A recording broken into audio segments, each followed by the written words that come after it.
Hello दोस्तों, आप सभी का स्वागत है आपके अपने चैनल मेड एसेट में। इन्वेस्टमेंट और फाइनेंस की जानकारी पाने के लिए मेड एसेट चैनल को ज़रूर सब्सक्राइब करें और लेटेस्ट अपडेट और नोटिफिकेशन पाने के लिए बेल आइकन पर ज़रूर क्लिक कीजिए। तो चलिए शुरू करते हैं आज का वीडियो और देखते हैं क्या खास होने वाला है आज इस वीडियो में।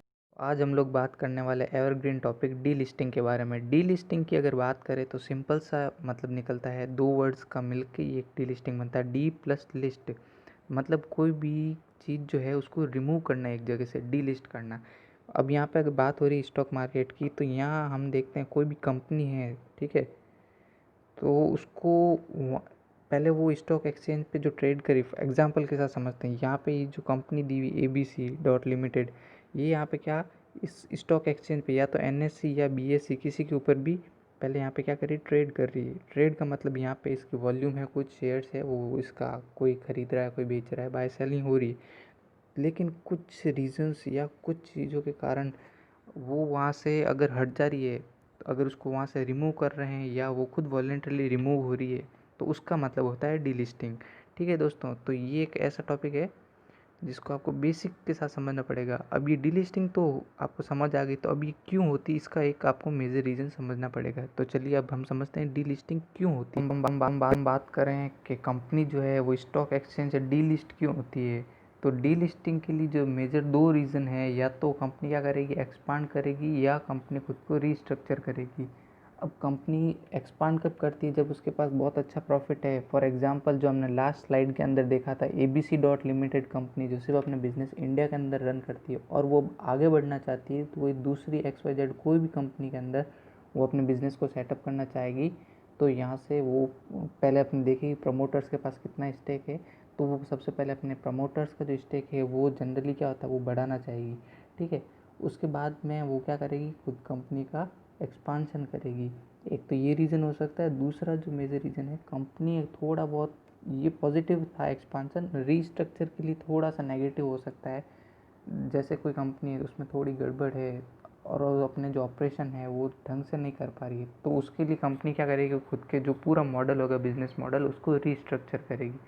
तो एक ये भी बड़ा फैक्टर है। तो ये दो फैक्टर्स की वजह से कंपनी जो है या तो वॉलेंटरली खुद से या फिर वो किसी और रीज़न से डिलिस्ट हो जाती है स्टॉक एक्सचेंज से। फिर चाहे वो कंपनी NSE के अंदर या फिर BSE के अंदर कहीं पे भी कोई भी स्टॉक एक्सचेंज पे लिस्टेड हो। ठीक है, ये तो हो गए मेजर रीज़न जो सब मतलब ऊपर से। अब हम थोड़ा सा इसको डीप में जानते हैं, ज़्यादा टाइम नहीं लूँगा आपका, थोड़ा सा डीप में समझते हैं। अभी जो कंपनी है, ठीक है, इसका एक बहुत ही क्रिटिकल पॉइंट ऐसा आ जाता है जहाँ पे जो ट्रेडिंग वॉल्यूम्स है वो बहुत कम हो जाती है, बहुत लो हो जाती है। ऐसी इतनी लो वहाँ पे वो क्या नहीं कर पाती, जो खुद की जो लिस्टिंग फीस है उसको भी जस्टिफाई नहीं कर पाती।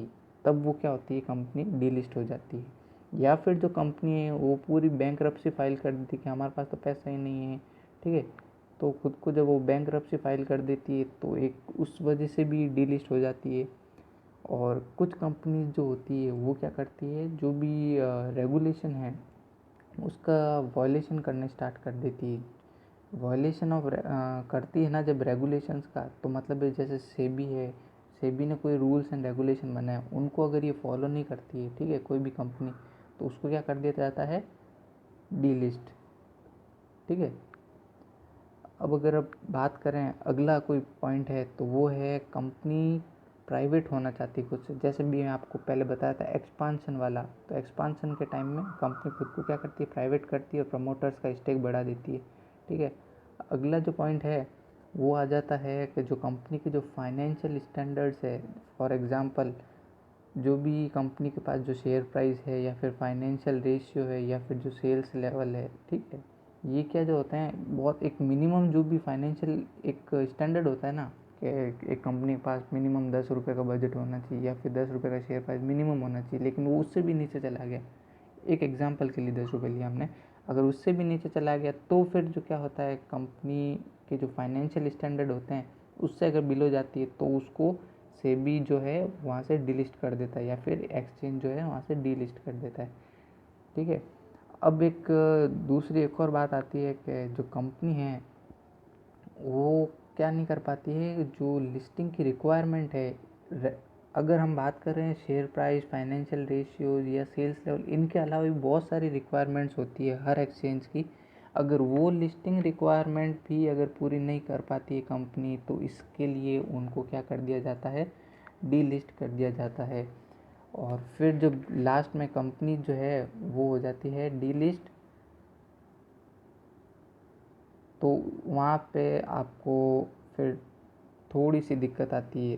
तो अब ये जो हम जितने भी हमने रीजंस देखे, इनके अंदर एक रीज़न तो हमको पता चल रहा है कि कुछ कंपनी अपने आप से डिलिस्ट हो रही है और कुछ कंपनीज को एक्सचेंज डिलिस्ट कर रहा है। तो अब दो तरीके के होते हैं, डिलिस्टिंग वॉलेंटरी और दूसरा होता है कंपलसरी।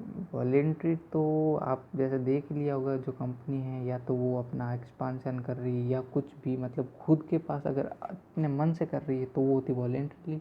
दूसरी होती कंपलसरी, जो रूल्स एंड रेगुलेशन अगर कंपनी पूरी नहीं कर पाती है तो ये एक टाइप्स था। ठीक है। अब लास्ट के अंदर एक बात फिर से कहना चाहूँगा आपको कि जो भी आप अगर हमारे चैनल पर नए हो तो चैनल को सब्सक्राइब कर दीजिए और लेटेस्ट अपडेट और नोटिफिकेशन पाने के लिए बेल आइकन पर ज़रूर क्लिक कीजिए। Thank you very much.